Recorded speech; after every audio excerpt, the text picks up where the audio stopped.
So hello, welcome everybody to CoHo BC's Conversations with Co-Owners. We are delighted, as I said, to have a nice crowd here today of co-owners here to talk about their experience, what has worked and what some of their challenges may have been, and but overall why this is an experience they love and they think others would want to replicate. And a nice crowd of folks who are here to hear and hopefully ask some questions as we go forward. My name is Noam Dolgan, and I'll be the host and moderator today. And before we start, of course, we need to acknowledge, especially when we're talking about real estate, land, and housing, that we operate, we talk about the ownership, quote unquote, of land on the unceded ancestral territories of many different nations across the province. Here in Vancouver, where I sit, mostly with the Musqueam, Squamish, and Tsleil-Waututh, but CoHo BC operates across the province. What is CoHo BC? What is the group that has brought us here together today?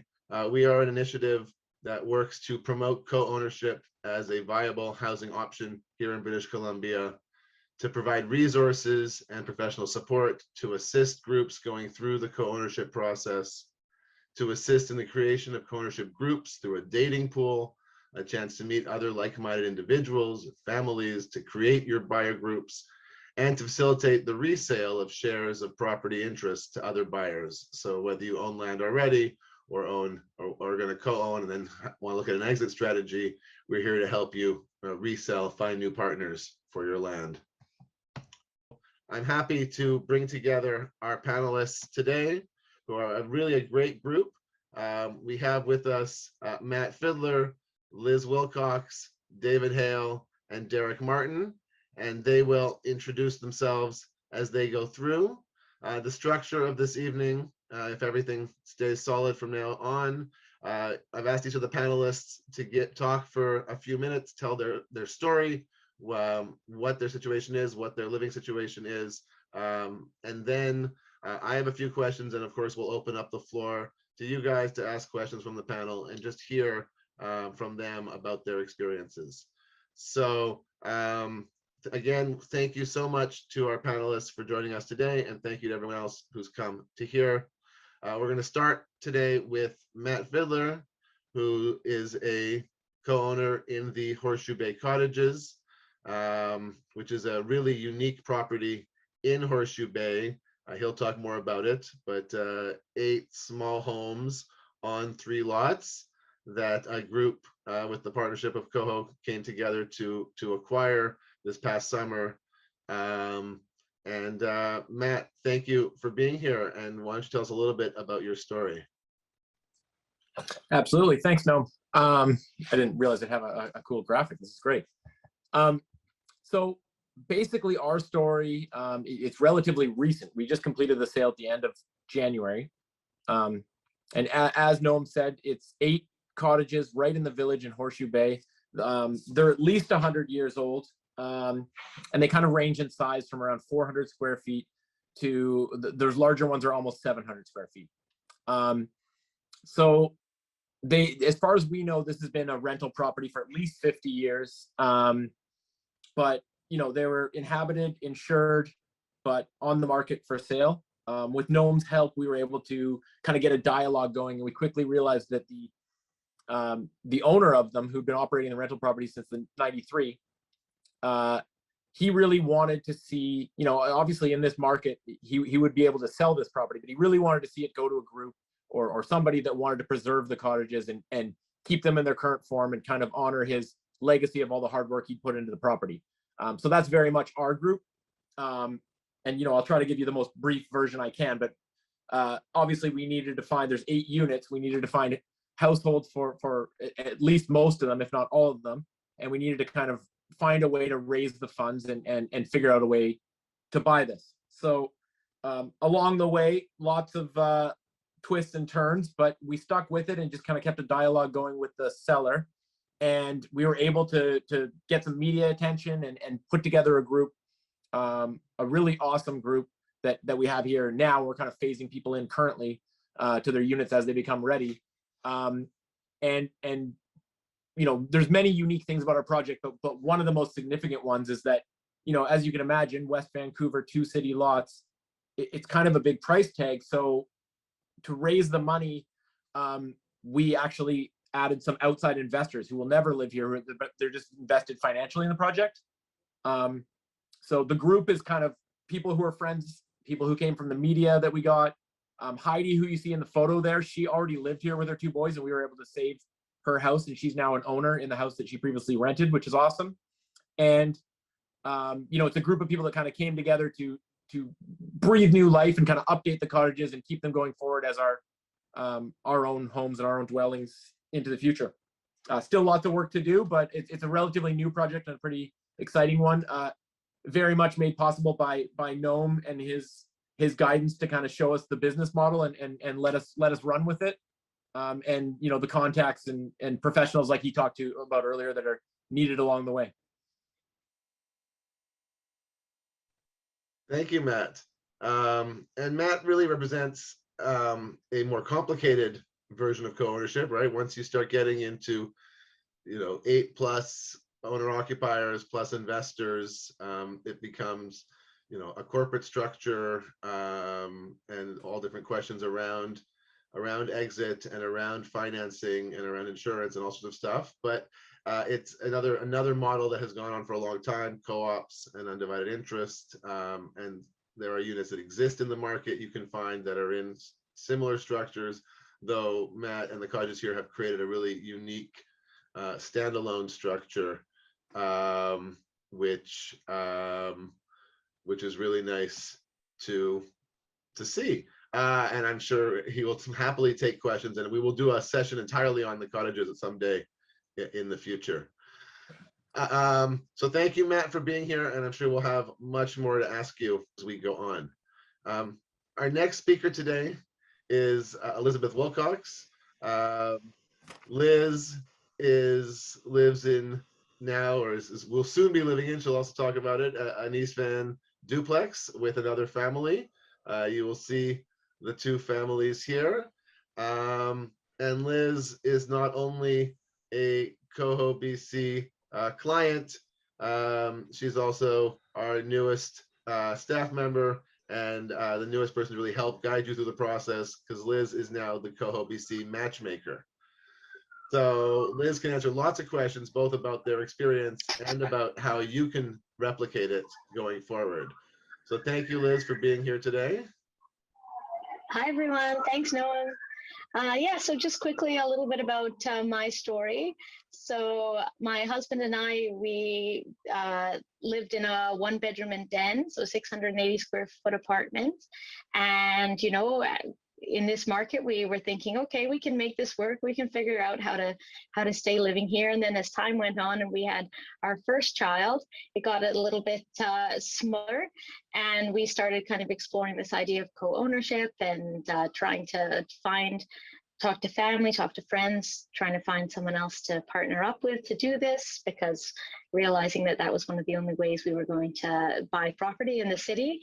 And then after we had our second child, it definitely got a little bit more pressing on the space issue. So after searching for quite a long time, because it's definitely hard to find a partner, we put up an ad through CoHo BC, and we had we had some people respond to it and got a dialogue going and chatted to them, and they also had a baby boy, and we just hit it off right away. And so luckily for us, we kind of met last July, August, sometime in there, and then started looking at houses in September, and by November we had bought an old house in East Vancouver, something that we could split. It was already in multiple suites, so it's a 4-story house that had multiple suites, and we decided we could do a little bit of work and convert it back to 2 suites. So we each have about 1,400 square feet of individual space, so we all have our own kind of 2 or 3 bed, 2-bathroom units. And then we also have a little bit of shared space, because we have some rec room space for the kids and some guest space that we can share when people come to town. And we also have a nice backyard, which we have already planted with our peas and our onions and our carrots. And then this past weekend, we set up the trampoline, and my kids got some of their energy out, and I really felt like I'd achieved a huge parenting goal with a trampoline in the backyard. And all throughout the search, I will say that was something I was very focused on, was having space for my kids to play. And that was a big thing I felt in some ways we could never achieve in Vancouver. And through co-ownership, it made it possible. So that's my story. And I'm looking forward to chatting more and answering people's questions. Thank you, Liz. Our last pair of speakers, I'll introduce them together since their stories are interwoven, are David Hale and Derek Martin, who co-own a home in Victoria, a 3-story home you see there with a suite. And also similar to Liz, David here is not only someone who has done this himself, he is also the founder and a realtor with Shared Home Ownership Victoria, and someone who really sees this as a path forward, in his case, to semi-retirement, but for many people at many stages. And he and Derek will tell you their story. So thank you for joining us today, Derek and David. Awesome. Thanks so much, Noam. And thanks for everyone taking the time to be with us tonight. I'm wondering if people could turn on their cameras. It'd be really nice to see their faces, if that's possible. So I don't think they can right now, the way okay. I've No, if you set up can, the please security. do. Right. Yeah. So here's a picture of us passing the keys to Derek and Melissa. We, as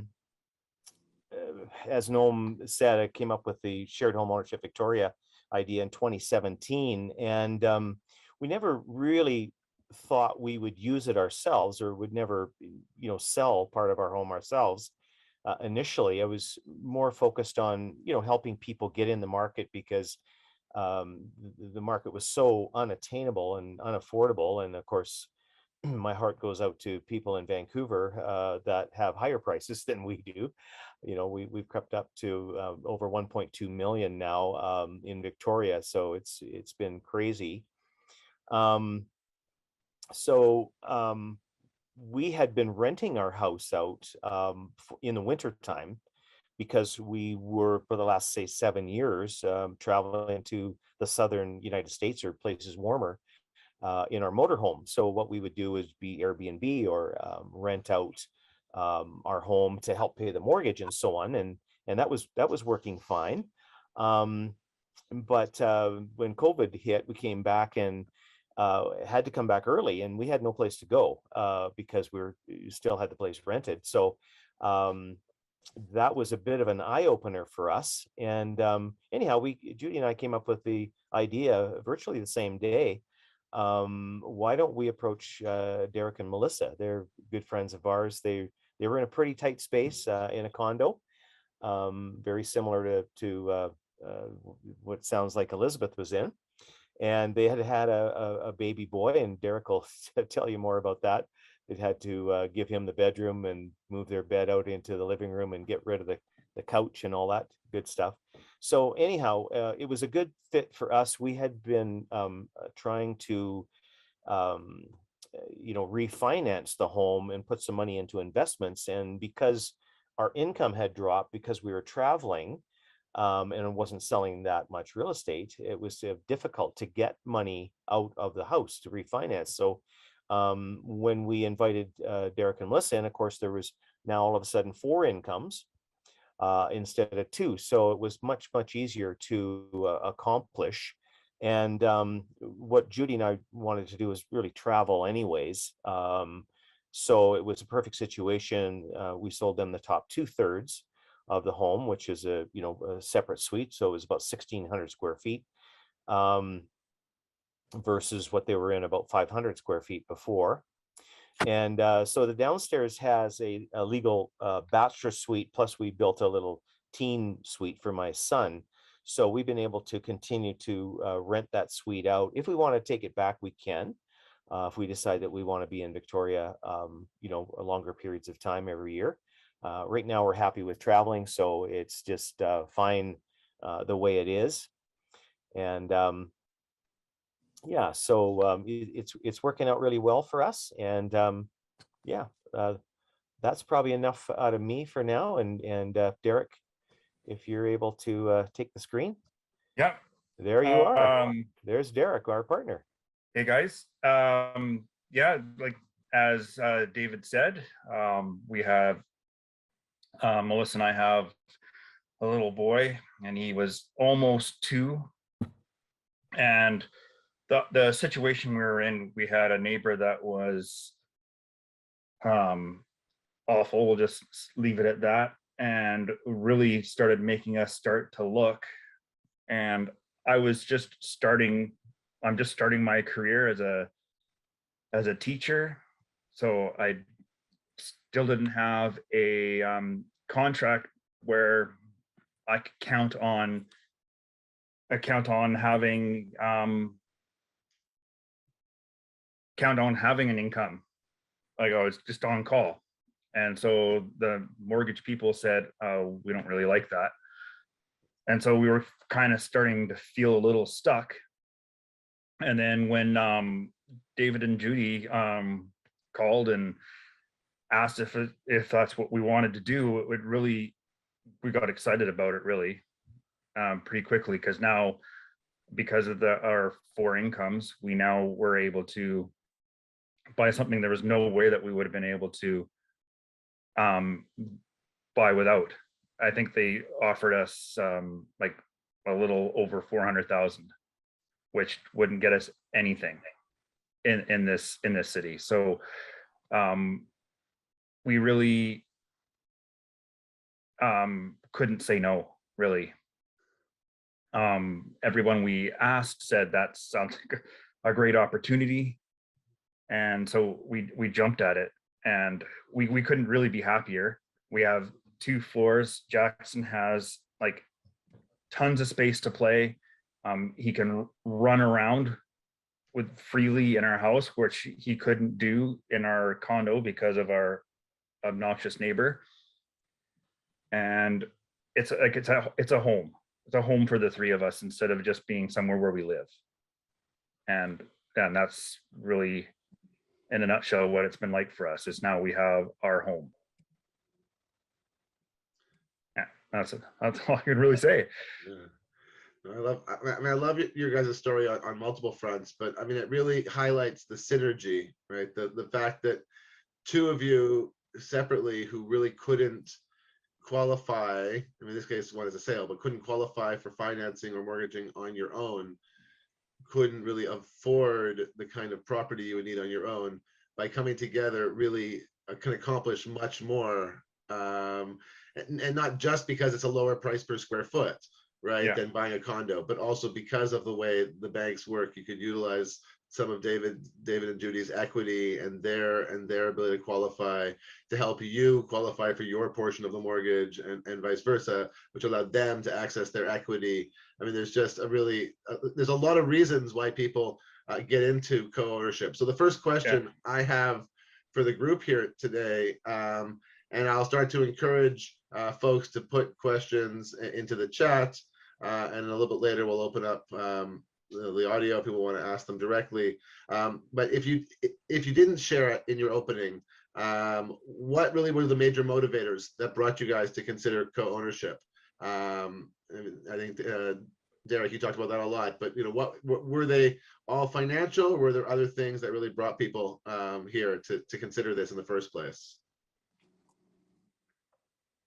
And then we'll talk about things that might have surprised you, that additional benefits you weren't expecting. But what brought you in? Well, for me, it definitely was financial. Like, I'm almost 50 and just getting into the market now, so it was like kind of like I need to do it now. If I ever want to get into the market in Victoria, it's got to be now. And this was financially was my best option.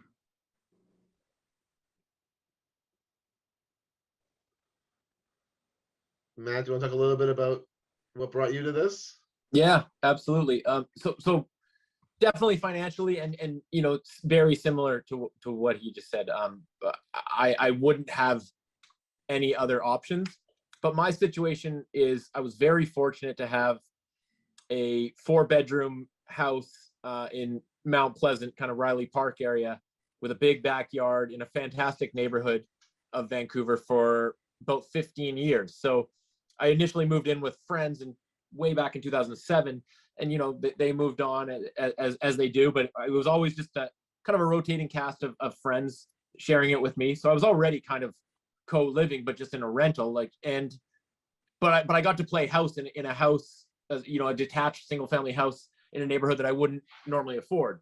That house was up for redevelopment. It sold. I did get a decent amount of time to figure it out. So, you know, I got it sold, and basically we had to be out a year later. And at the same time, obviously the pandemic's happening. I come from a hospitality and restaurant background, so kind of my career and my house, which is kind of my stability in the city, eroded. And you know, I thought, okay, what am I going to do here? Like, am I just going to take steps backwards, or I have to figure out something? So I kind of was in a unique position where I had a little bit of, you know, time and ability to really commit myself to our project, which was necessary because our project's quite complex. And also I was extremely motivated to not take a step backwards in terms of housing. I wanted to find a way to go to the next level despite my circumstance. So I was very heavily motivated to do whatever was necessary to make that happen. And I think that was kind of, it kind of lined up with, that was what was needed to make our project work, because it was a long grind, and it was very challenging. I don't know, Noam, would you say that was accurate? Unfortunately, yes. Yeah, I mean that in the most positive way. It was a life-changing and a positive experience, but it took a lot of commitment. Liz or David, I want to add anything? Yeah, can you repeat your question again?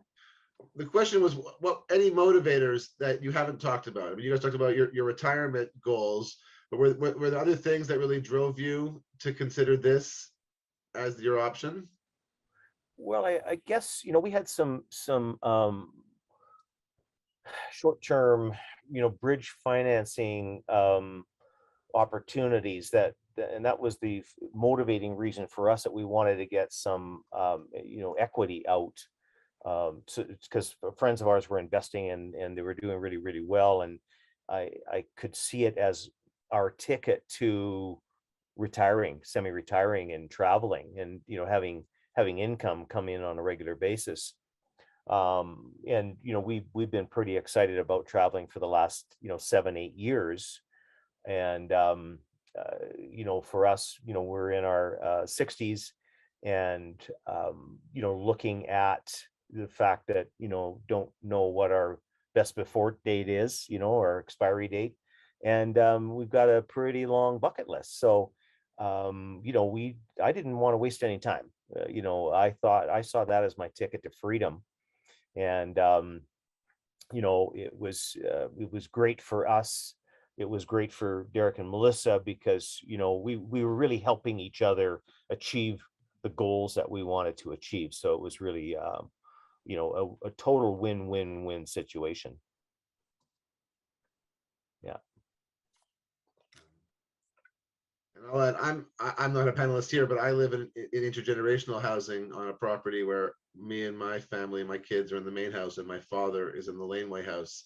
And we don't have that type of person represented here today on the panel, but there's, again, there are other social issues, right? In our case, we were able to stay close to my father. He's able to stay close to his grandkids. We're able to keep the family home in a way that none of us could afford it necessarily individually in the long run. You know, things like that. So, you know, there can be lots of other motivators. Liz, if you want to add in, but I'll just add to the question, are there any surprise advantages that you didn't really, any of you, that you didn't see going into this, that you weren't expecting, you didn't think about, and have really been a nice little bonus that you weren't counting on?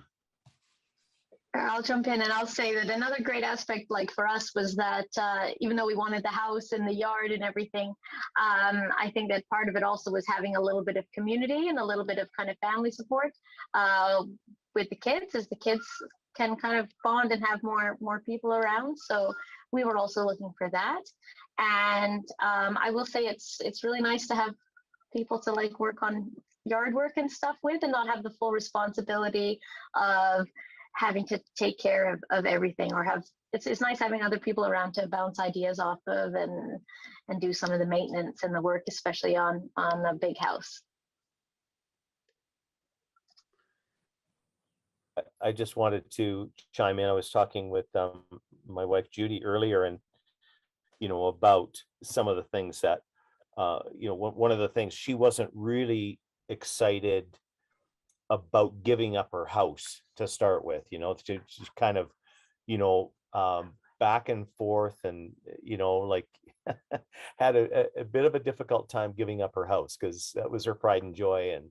And it was nice to come back to after we had been on vacation for several months. And I think what she told me was that once she saw the little toilet for the 2-year-old in the bathroom upstairs, everything was kind of okay, because it was kind of like, now we're there's a new family starting in our home. That's what it's all about. And there's a school virtually right across the street, a little elementary school that he'll be going to in the next couple of years. There's a Galloping Goose Trail out behind that they can go for walks and ride their bikes, and it's just kind of like a dream come true for everyone. So it just one of those success stories that it just happened. I mean, we made it happen. We created it, but it was just it was better than we thought it would be, I guess, is what I could say.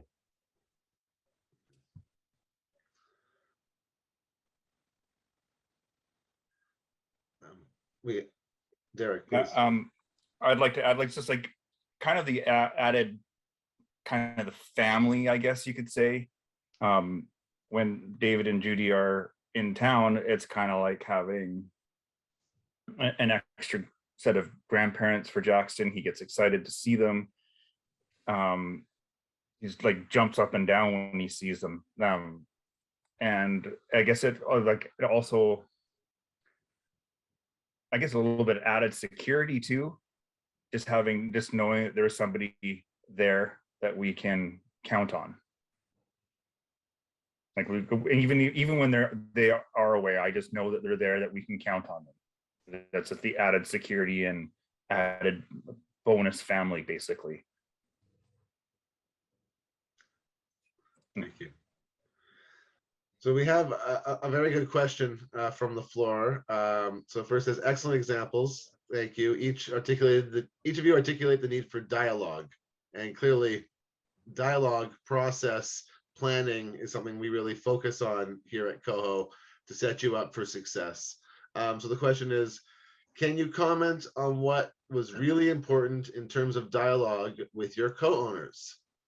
Was it shared space versus private arrangements, legal stuff, financial stuff, values? What were the key questions? And I guess, what were the biggest bones of contention, I'll add, in those conversations?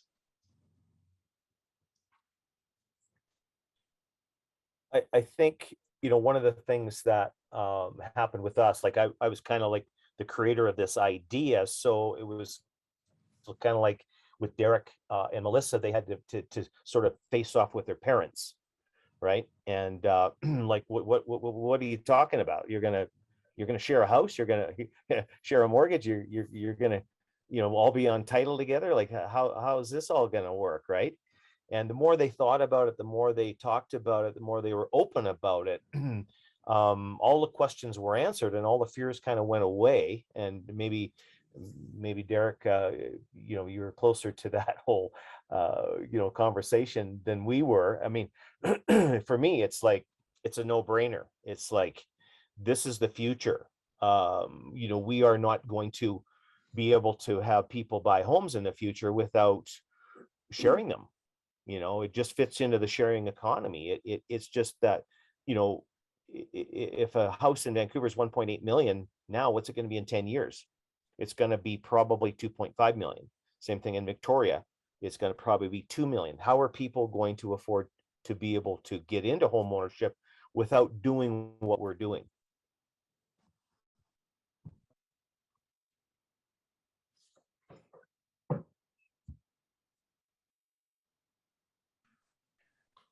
Yeah, as David was saying, we had to, like, convince our family that we knew what we were doing. We were protecting ourselves. Like David and Judy had their lawyer, and we had our lawyer. So we had make sure that we had our T's and dotted and I's crossed. So that's basically it. We just have to make sure like we understand each step of the way, and we felt very comfortable. And there's also trust. Like we already had trust for David and Judy already, and they were completely open. Were always answered every single question that we asked them, and we just made sure as a group we all knew what we were getting into, and we're open with each other. And that's essentially what it comes down to. You just have to be willing to be open with your potential partner.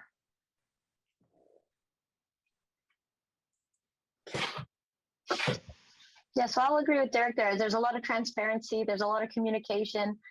Even now when I'm talking to people and kind of trying to match people up in that, I often talk that you have to be, open to cooperation and collaboration, because for me, for us at our house, it's definitely an ongoing conversation, because everything happened quite quickly once we found partners.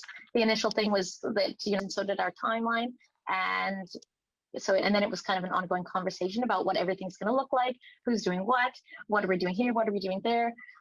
Luckily, we've all lived in small kind of spaces before, apartments with strata, so there's a lot of kind of that negotiation and idea kind of built in, and definitely a lot of ideas for just open to discussion, especially because it's a lot of money, it's a great deal of stress initially, and you have to be able to recognize, to either to articulate, now's not the best time to chat, or we're really stressed out about this or that. And everybody kind of, I think, comes to an understanding, and we work through things together. So there's definitely a lot of patience and things like that. And a lot of like the initial stuff was outlined in the co-ownership agreement.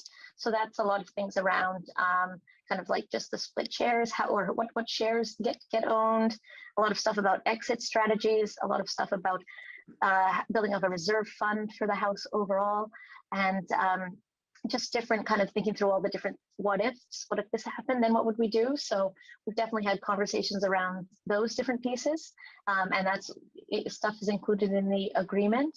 So yeah, there's definitely, so when it came to dialogue, it was just, do we get along, can we have a beer together and hang out? And then it's kind of gets down into the nitty gritty of okay, so it's the same.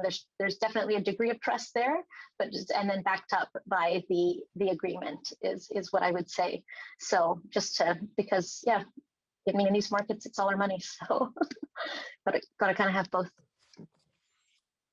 I totally agree with what Liz just said. I mean, it's all about trust and community backed up by the agreement. You hope you never have to use it, right? And when it comes to dialogue in our project, I actually probably talked to, and I know this might sound crazy, I probably talked to 100 people or more about joining our project over the months that we put it together. And that's just because we had some media and we were reaching out to our network. We were really trying to attract the people to make it happen.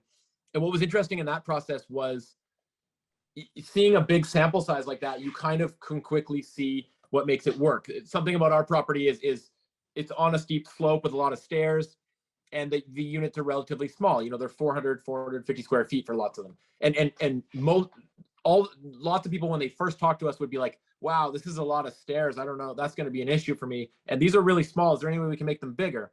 And fair enough. Those are two valid concerns. But, we all had, the people who are in our group had this vision of how things is going to work. And we're like, well, that's interesting, because those aren't really you know, everyone thinks the cottages are cute, but can this actually work for you? Is this somewhere you can picture yourself living? And, you know, is this the type of community? And just going back to what Liz said earlier as well, we have a crazy landscaping situation here, and there's no way I would want to take that on my own. So it's, you know, people always look at like, how can you make co-housing work? It's like, I would only want to do this with other people, right? So absolutely. Thank you. So we have a number of good questions coming in on the chat, and we'll switch back Yeah. to them in a minute. I'm going to just, because some of the questions I think I can answer a little bit with the last couple Slack to these questions and to our panel.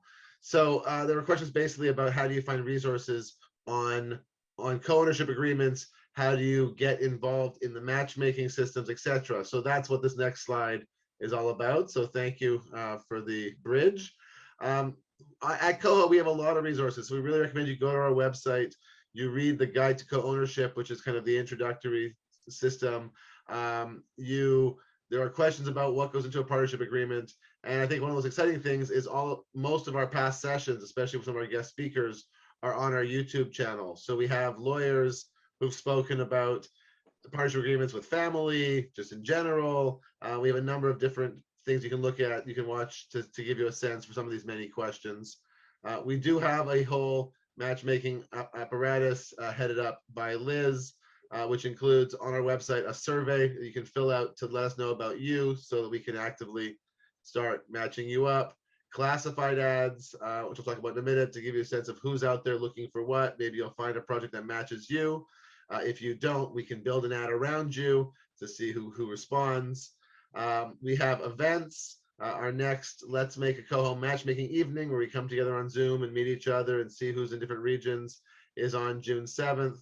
So we are working on multiple fronts to help you find a partner. And then a lot of times people come to me and say, I've been talking to friends and they're a little skeptical. We also can do things like set up a consultation, talk to them one-on-one, have you and them together on a Zoom call, give you an introductory presentation to what is co-ownership and how it works, etc. Here's some of the classifieds that are currently being advertised. We have stuff around the province, East Van, Vancouver Island, Sunshine Coast, Kamloops.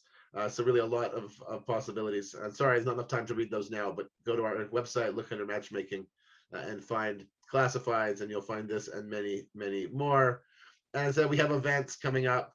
So our Let's Make a CoHo event on June 7th and our big info session on June 20th, where many of these questions that you're asking will go into more detail. We'll do 45 minutes on kind of what are the models, what are the types of housing, what are the financial considerations, what goes into a legal agreement, etc. So we have a couple of those events coming up in June and in August. So everyone who's here today will be added to our mailing list. Hopefully you'll choose to stay on board, to come to some of our stuff, and to reach out to us when the time is right. Here's some contact information. So I will leave that up for a few minutes, but then go back to what you all came here for, which is the conversation. Matt was talking, and as he was talking, a question came in for him, so we'll ask this one directly. Did the District of West Vancouver take an active interest in your purchase? And if so, were they supportive? Similarly, were neighbors interested and supportive? And this is a very interesting question. Matt, tell us a little bit about how you've been responded to by West Vancouver and Horseshoe Bay. Yeah. So they didn't, it's not like the district reached out to us specifically, but I have had to communicate with them for various things and various, questions about the lot. We had, it's a good thing and a bad thing, but the seller had some covenants of sale, some encroachment issues on the lot that he needed to correct before he could sell it. And our deal took quite a while to put together, so we needed the time. Not to get into the detail, he just had to adjust some things on the lot lines, and that bought us some very much needed time. So that's an example of something that's going on. But behind the scenes, we were so focused on putting our deal together. Behind the scenes, funnily enough, was an ongoing conversation with the district and city council that had been happening for about a year, which was a change in zoning to this area. And it coincided, we eventually, through our extensions that no one was able to negotiate for us, it ended up coinciding basically with our closing date. So these units on this lot, it's never been allowed or conforming to have this many units on the lot. And upon our closing date, for the first time ever, it was, and we got that in writing with the district. They were aware of us. They were aware of the property. The property is very well known out here, but I wouldn't specifically say they took an interest. They, they answered my calls when I called them, but they didn't reach out to us. In terms of neighbors, yeah, it's interesting. And this, it felt, we're still very much in the city. We're 20 minutes away. I still come into the city all the time. And that was the idea of moving here for many of us was, connection to Howe Sound, connection to the island, but you're not gone. You're still in the city. And one thing that was a surprise about this whole thing was how much it feels like we moved to a small town. 1,000 people live in Horseshoe Bay, and it's a very tight-knit community, and it feels very much like a small town. And part of that is people talk, and the same 3 or 4 people are at the end of the bar at the pub every night. And there was a lot of kind of misinformation about our project and what we were up to and who we are. They thought we were developers and things like that. But like things do, we settled in and we've got to know these people, and they've come to realize that we're nice people and we intend to live here and we have the best intentions. So that's worked out, but it was just interesting because we were so focused on getting settled in and doing what we needed to do. And meanwhile, the community at large was kind of wondering who we were and things like that. I think the recent North Shore News article that we got cleared up a lot of that and kind of took a lot of that kind of pressure off. I hope that answers your question. Little by little, we meet neighbors one by one, and they're all lovely and usually giving us a big thumbs up. I will add to that though, because in the early days of this project, maybe before you came on board, Matt, a big response from neighbors and Horseshoe Bay and West Van residents really interested in investing, possibly in moving here. I mean, it's a unique property, and it took a large funnel to find the right group of people. But the vast majority of the first calls, what's interesting about this group is that it really was a collection of people through the CoHo community, people through the Horseshoe Bay community, a current tenant, friends of friends. Like, it really, people came through the press, all sorts of different directions to find the group. And certainly we were getting a lot of calls from neighbors and locals right off the bat. Yep, absolutely.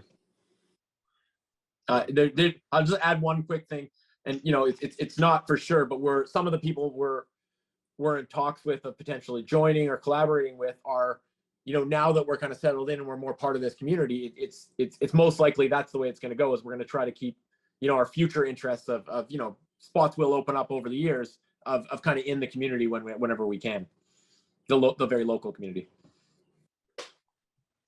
So again, encourage people to put their questions in the chat.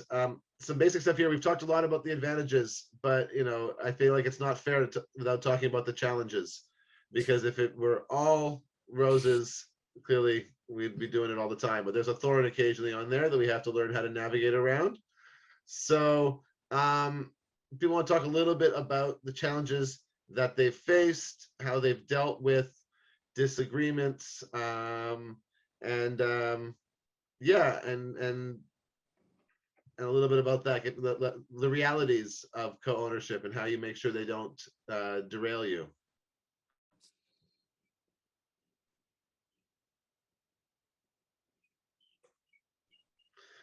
I know it's a hard one to start. Who's going to go in first? David, thank you.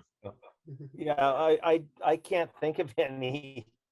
I don't think we're a good example because we've, unless Derek has some far so good. disagreements I don't know about, but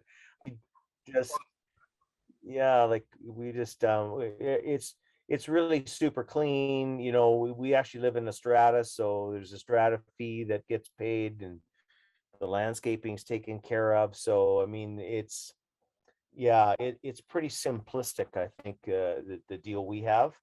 And so I'll let others. I'll just say that our biggest challenge really was finding a partner. So I mean, I saw that comment get mentioned in the chat. I mean, it took us like 2 years to find a partner. When it comes to the actual co-ownership, I mean, it's still fairly new. I think that there's some challenges. There's definitely some different personalities. We did buy with total strangers, so we didn't know them at all. So there's definitely some navigation there, getting used to each other and how we communicate and things like that. So I'd say that that's part of the challenge, and it's just kind of and like I said before, sort of recognizing when people are stressed out and maybe not responding appropriately to situations, and then getting through them. So it's definitely like Noam always says, it's definitely partly like a marriage in that sense, because you're stuck with each other pretty much. So even if you have a disagreement, I mean, so far the only things that have come up have been so like super minor. So I guess we haven't I certainly haven't been faced with anything major. So it's just little disagreements over what are we going to do with this space or something like that, and then kind of each voicing our opinions in that. But it's definitely minor stuff so far. So but not saying that anything major won't come up. So yeah. And Matt, you have, a much larger group, and it'd be nice to think that just because there's seven times many people or 4 times many people, you would only have 4 times the challenges, but probably it's exponentially grows the more people you get on a conversation like that. So do you want to talk a little bit about what challenges you had in the 6 months it took to pull the vision together, or what have started now that you're all living there or starting to live there that are worth highlighting? Yeah. I mean, I guess you could put the challenge, and there were many, of course, but I guess you could put the challenges into 2 categories, right? There's our internal challenges, and I think that's what Liz and David and Derek were just speaking to. And then there's also external challenges that are, somewhat out of your control, or just things that you need to overcome. Obviously, the most significant one is trying to find financing, right? And that's challenging in a group of ours who many people are in transitional periods, and we're kind of a mixed group. And the unfortunate reality, and I can't wait to see this change, and I know that everyone else on the panel, and hopefully in the call in general, also can't wait to see this change. But unfortunately, banks and traditional lenders can be a little bit hesitant to these type of projects. And ultimately, at the end of the day, you need to find financing to make it happen. So that was extremely challenging. And also just overall, trying to make up or formulate a business model and formulate a plan while simultaneously attracting people to that plan, right? So people are saying, like, no one was gonna come along and show us how to do this. There's experts like Noam and people in his network he can connect us to, and excellent lawyers, and we were fortunate to have just a couple interested parties who have some experience who just would be willing to take my calls and offer advice, which that was hugely helpful. But overall, when people are joining the group, we're like, hey, we're figuring out how to do this, right? And people in the chat mentioned District of West Van. That's a stakeholder, and West Van has its it's its own place. It's not Vancouver, and the lot has its own history.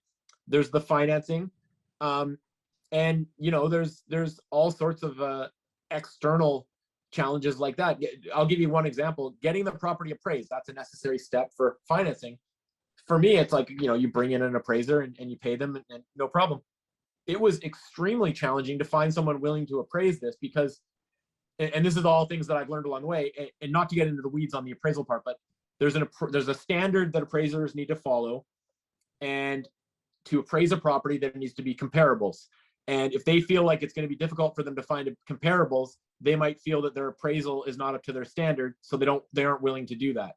And I hope that makes sense. But that was a hurdle that I didn't see coming at all, and it turned out to be a significant hurdle. So those are kind of some examples of external conflicts and challenges. I know that the other people on the panel talked to more internal things. Maybe I'll leave it at that. And I know we're coming up against time here, but Yeah. quickly, Matt, can you say who you got financing through? Was it like a credit union?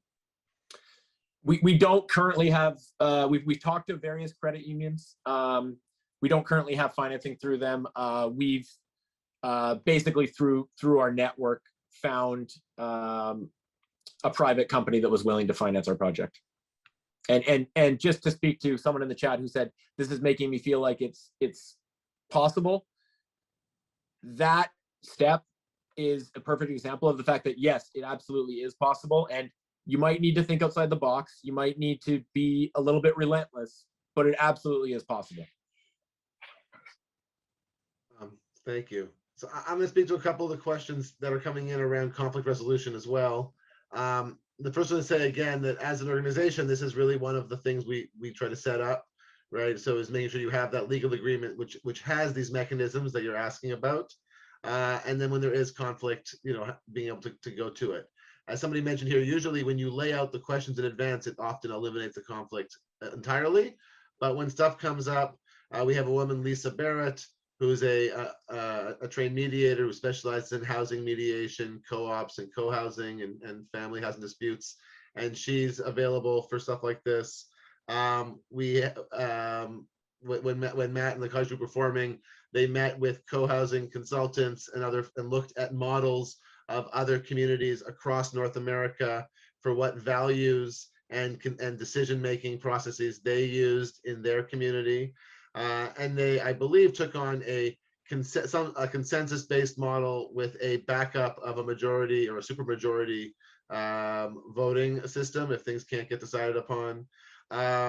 So yeah, I mean, there isn't one answer to what are the tools, but we have but the lawyers have stuff they build into the contract to create those tools. And again, depending on your situation, the thing about co-ownership is that every situation is unique. Your relationship and the history of your relationship, it will change how you approach it. It often shouldn't. Families and strangers should probably approach this exactly the same. They should probably sign all the same questions, all the same documents. They often don't. Family or friends are like, oh, we don't need to do that. And that actually can be a place of conflict. So it is probably important to think about it a little more from a distance. But yeah, there are a number of mechanisms in place to make sure that when disputes come up, if someone stops paying the bill, if someone doesn't clean, if somebody needs to sell, whatever those issues are, that you have a mechanism to come out or someone to go to help you through the process. Anything else about disagreements? It sounds like David and Derek, you guys are on cloud nine. You don't have any problems, so that's fantastic. Yeah, that sounds good. Well, keep it simple and just have everything in the agreement, And an right? open And an open communication about absolutely everything, right? So talk a little bit about how you guys see what you've done, how you see it as replicable. We have 3 different models here, 2 strangers buying something together, somebody selling a share of their home to a friend, and this much larger group coming together around a unique property. And I guess myself also, again, intergenerational family housing. How do you see your particular model as something that could be scaled and replicated across BC?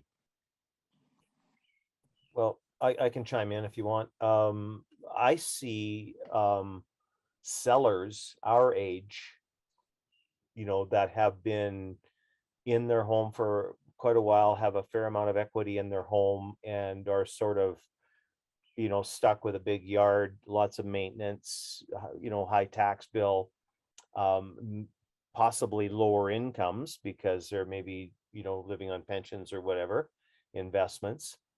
I see a huge opportunity in the future for younger people being able to be married up with these types of sellers because it provides all kinds of benefits. For us, it was the financial benefit.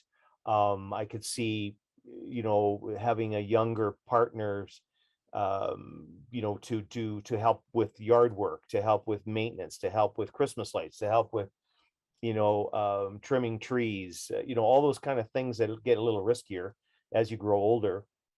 Have someone on the property. I think that's a huge benefit, and all of a sudden the older couple has money to buy that motorhome they've always wanted, or that that place in the Del Webb community in Phoenix, go south to Mexico or somewhere warmer, and have someone there looking after the property for them. So I see that as a huge market in the future that we're just opening up Pandora's box right now. we're all pioneers on this front right now. We're making it up as Matt said, we're making it up as we go. And there's a huge future out there for homeowners who want to retire, who don't want to be stuck in the on the hamster wheel. Yeah. So, just speaking to my model of I like the way Noam put it, find a unique property. And that's really, that was a message that I kind of pushed to my group, when the going got tough, was there's only one of these, this is a extremely unique and special property. We got to fight for it. We got to find a way to make this happen. And I had a friend come and visit the property this week, and he lives in Pemberton. He's actually the doctor at the clinic there. He's one of them. And we have a group of friends that live in Pemberton, and they all bought within the same kind of year or two, and they're all professionals, and they all bought their single family homes, and they all started had kids, and that's great. But he mentioned to me, I'd never heard this before. He mentioned to me that there was a lodge pretty much just outside of town that had one big great structure and a couple other cabins, and he was trying to get people together to buy it, and everyone just thought he was crazy, and they had no idea what he was talking about. And he still to this day regrets it. He thought it would have been awesome if they all just lived together, and it's on a lake right in town instead of buying their own homes. Their homes are all beautiful that they bought. But then that just was like, I was like, wow, how many properties do you think are out there like that would be perfect? But people just don't know where to start with the business model. They don't know how to figure it out. They don't know how to have a solid agreement where they can have trust in everybody. And I just think there's so much potential for those type of properties becoming something really special. Great. And I think, Matt, also one version is taking advantage of the Swiss chalets that recently got some coverage, or the old fishing lodges, or some of these unique properties that historically had 6 or 7 homes on them outside of zoning. I also think there may be the business model that you guys did may be replicable too, even just on some of the more traditional stuff, looking at how can 6 people buy a small apartment building together, right? There's a ton of small 6 to 10 unit apartment buildings across our metro areas. And what if investors, tenants, and new users, new owner occupiers come together to acquire these properties and really put them in the hands, and put the wealth in the hands of the occupiers. So, anyways.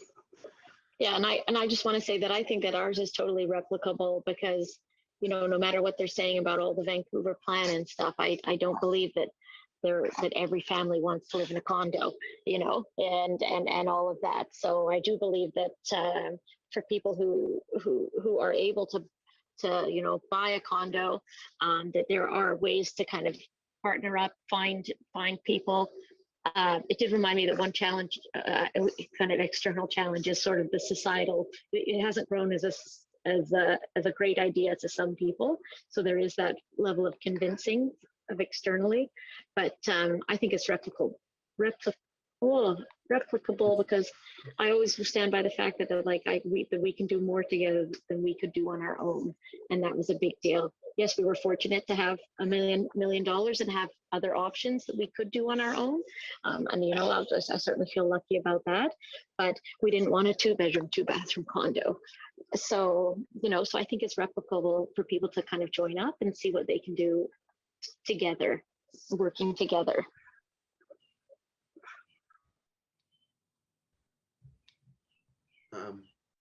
Okay. A question has come up here.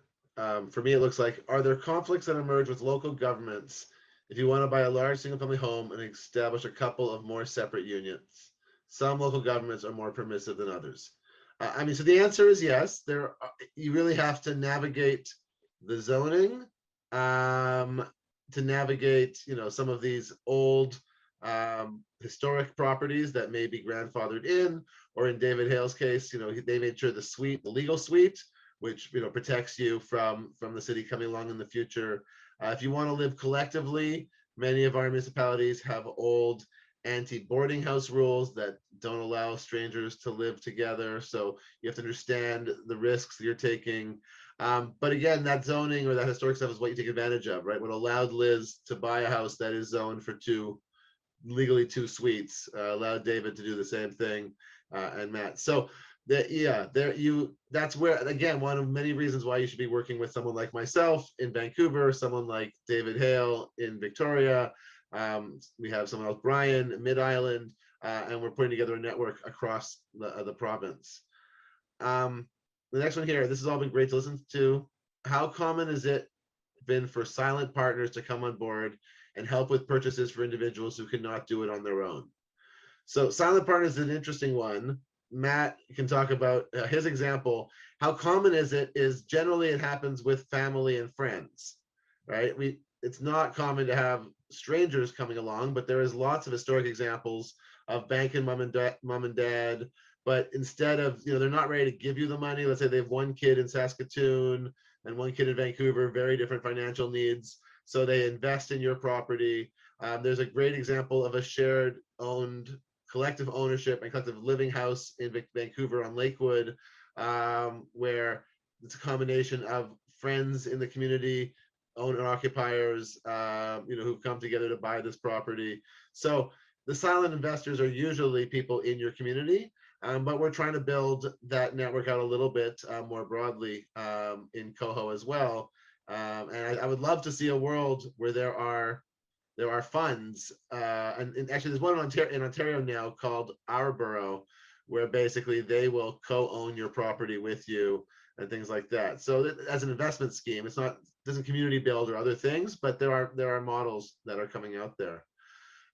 Thank you, guys. I know we're going to start to go soon. I'm going to just remind everybody to go to our website, to come to future events, to follow up with Liz and the matchmaking services if you're looking for a partner, to call myself if you're in the Metro Vancouver area, to call David if you're on the island, to ask about how co-ownership compares to traditional options. And because we also do traditional real estate, that's unfortunately our bread and butter. We haven't yet revolutionized co-ownership where that can be all that we do. So we're here to guide you. So please do stay in touch and join us for future events. Check out the videos, etc.